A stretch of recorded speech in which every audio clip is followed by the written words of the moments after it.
Welcome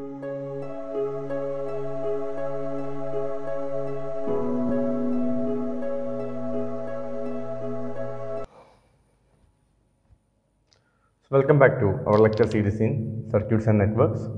So in last class we were discussing about the Laplace application in RLC mesh analysis, and we solved a problem with a switching case. As there is a switching case, we have to check for the initial voltage, initial current, etc., and then we will convert that to S domain circuit. If initial conditions are there, we have to add some voltage source also, you know all those things. Today we are discussing the same thing with nodal analysis, and this question is somewhat more simple because switch is not there. So you don't think about initial condition, you can directly convert this time domain figure to frequency domain or S domain or Laplace domain figure. So this is the question: determine V using nodal analysis.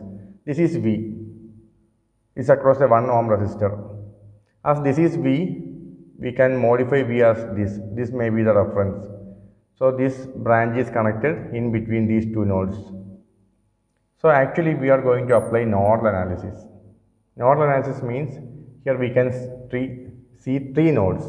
What do you mean by a node? There is at least 3 elements should be there connecting to a point, that is terminal termed as node. Here 3 nodes are there. This is one node, its voltage is V1. This is another node, its voltage is V2. And this is also a node, but it is a reference node V0. We can mark like that. So nodes are identified and we marked it. I hope everybody knows the nodal analysis. If you are not that much familiar with the nodal analysis, first you learn the nodal analysis well, then we can do the problem. Otherwise, if you are having confusions in nodal analysis also, it may be some difficult for you to follow this. Okay, so this current source is 1 ampere. Okay, it's also given in the question. So now I am going to convert this figure into a S domain figure. So what are the things you have to remember before converting from time domain to frequency domain? L should be replaced by Ls, and C should be replaced by C by S. A source, voltage source of 5 ampere, you have to take as 5 by S, like that. So let me draw it.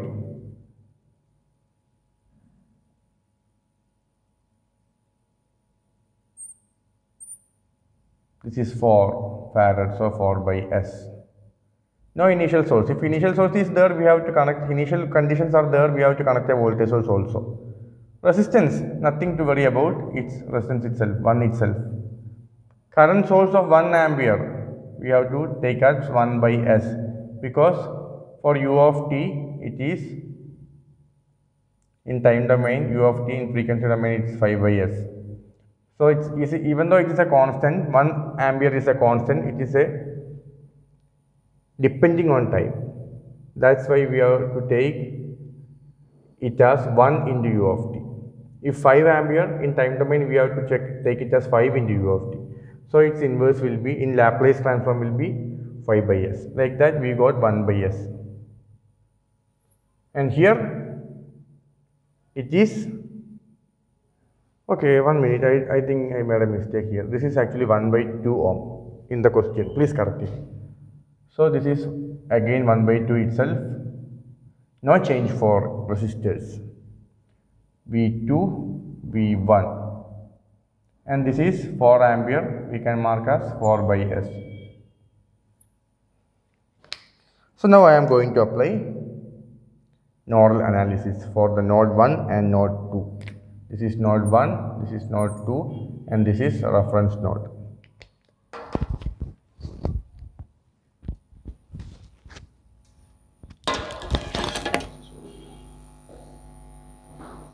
So I am applying node analysis or nodal analysis at node 1. So this is the voltage of node 1, V1. We are assuming it as V1. And for applying node voltage at any node, we have to we have to assume that this voltage will be higher than all the nearby voltages. That means if V1 is higher than V2, current will be flowing like this. If V1 is higher than this reference voltage, current will be flowing like this. That is the concept. In case of V2, if you are applying node analysis on V2, and then that time we have to take that V2 is higher than any other nearby voltages. But here we can say, see, this current we cannot change the direction because it is given by the source. So that one you have to take as incoming. All the other will be going outside or radiating outside because V1 is the higher voltage for the time being when we are applying node analysis at node 1. So at node 1's nodal analysis, V1 will be higher. You have to assume like that. So current will be going outside, radiating outside from this node. But if there is a current source given, then you cannot manipulate that direction. That direction should be decided by the source itself. So this current will be coming towards inside. So let me check. All the incoming current should be having negative polarity, or the outgoing current should be having positive polarity. Just like you are applying KCL at node 1. So let me mark it. First current, it is 1 by S, and that is coming towards the node. So it is minus 1 by S. And next current is this one, that is going towards outside. So you have to take plus. And the voltages at the both sides, this is V1 and this is 0, reference node, 0 voltage. So V1 minus 0 by this impedance. Current is actually voltage by impedance. So V1 minus 0, no need to take the minus 0 because it is V1 itself, by 1 ohm plus next current is also going towards outside. So this current can be calculated by voltage at the both sides, V1 higher voltage minus V2 divided by impedance 4 by S. So that will be given V1 minus V2 divided by 4 by S, that is equal to 0. So if I am rearranging, V1 plus 4 by S, S by 4 into V1 minus S by 4 into V2 is equal to 1 by S. So simply 1 plus S by 4 into V1 minus S by 4 into V2 is equal to 1 by S. This is the first equation. Is it okay for you? If it is okay, now I am going to node 2. Apply nodal analysis in node 2. Okay? Not near that. At node 2, you can see you have to assume that this is the higher voltage. So all the currents are going radiating towards outside from higher to lower like this. But this one you cannot manipulate because the direction is given by the source itself. So you have to take like this. Now apply KCL in this node. First current, you have to start from this side. No, it is nothing that much. You have to start from this side, that side, nothing is relevant. Anyhow, I am starting from this current. It is coming inside. So minus 4 by S. And next this current, it is going outside. So its value can be determined by V2 minus 0 by the impedance. So plus V2. Okay, one issue is there. You can't write like V1 or V2. Everything will be in S domain. So add S everywhere. Everywhere you have to add S. That is the correct thing. Okay, please here also add S. S is needed because you are converting from time domain to S domain. If it is voltage V1, it is V1 by S. I1, I1 by S. Like that. So here V2 of S minus 0 by 1 by 2. And this is also going towards outside. So plus V2 of S minus V1 of S higher voltage minus lower voltage by the impedance by 4 by S. So let me rearrange it. 2 into V2 of S plus S by 4 into V2 of S minus S by 4 into V1 of S is equal to 4 by S. Now please rearrange. Okay, please rearrange. 2 plus S by 4 into V2 of S. Okay, minus S by 4 into V1 of S is equal to 4 by S. So now you got equation number 1 and equation number 2. So this is the basic things you needed to form the matrix. From that matrix you can apply Cramer's rule. From that Cramer's rule you can find V1 and V2. Actually both V1 and V2 are not needed. Just V1 is needed because you are asked to find this voltage. This V is nothing but it is equal to V1. Okay, anyhow we will arrange the things in matrix.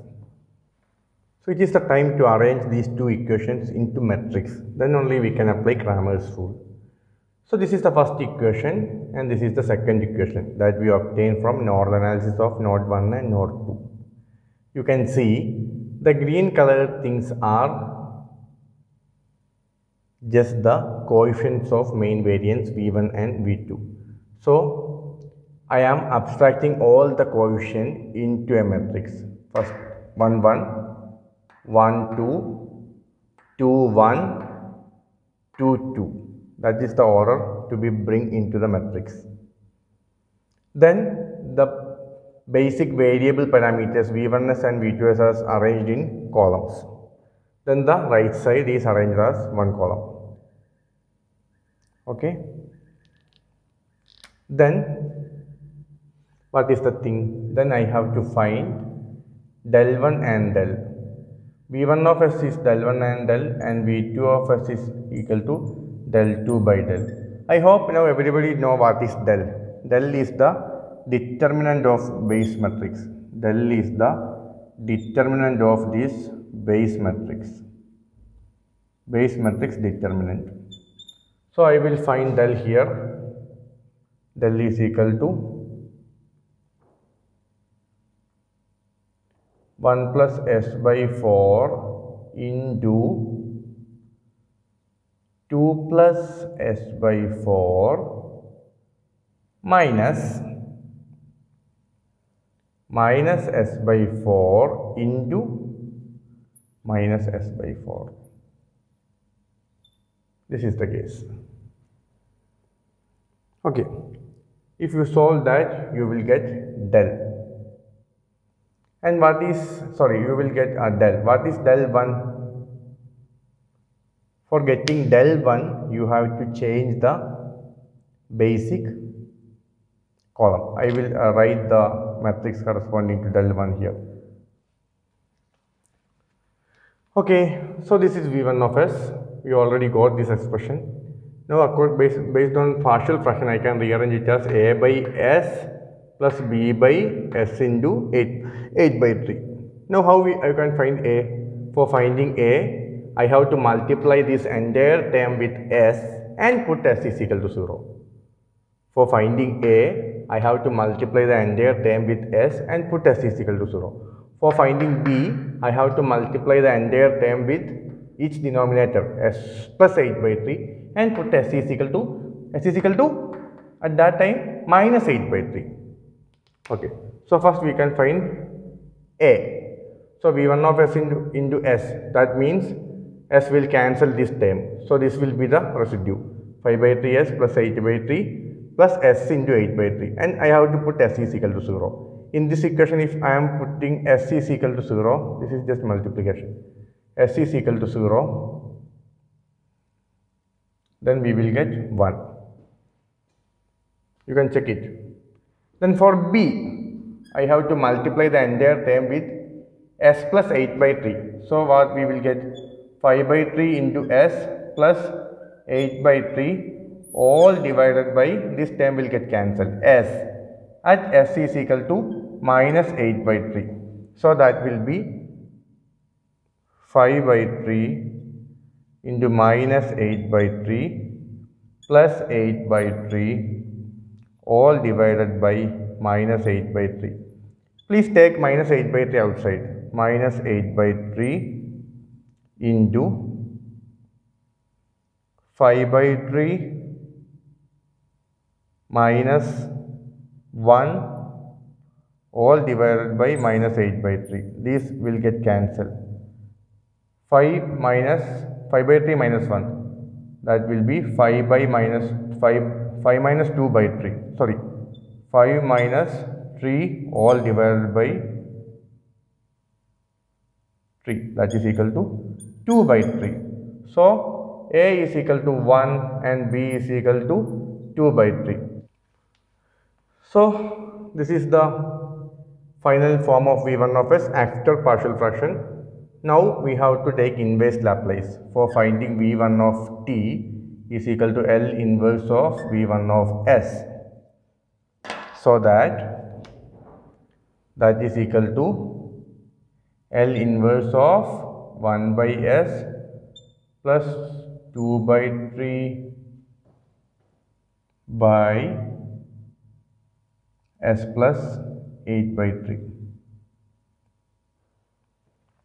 For 1 by S, its inverse is 1 itself. And take the 2 by 3 outside, it is 1 by S plus A. That is equal to e raised to minus at. 2 by 3 is a constant and the remaining thing is 1 by s plus 8 by 3. So 1 by s plus a. L inverse of 1 by s plus a is equal to e raised to minus at. That we have done here. So this is the final answer.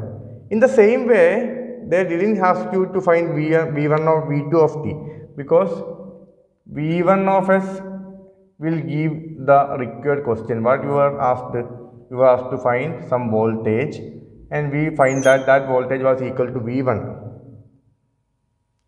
of t, not V2 of t. If you want to find V2 of t, you have to take delta 2 by delta, then you will get V2 of s. And follow the same procedure, find a, b, etc. and take inverse Laplace, you will get V2 of t. But in this question, only V1 of t is asked you. Okay, hope you enjoyed this video. Practice some more problems in this area. So, we'll meet in the next class. Thank you.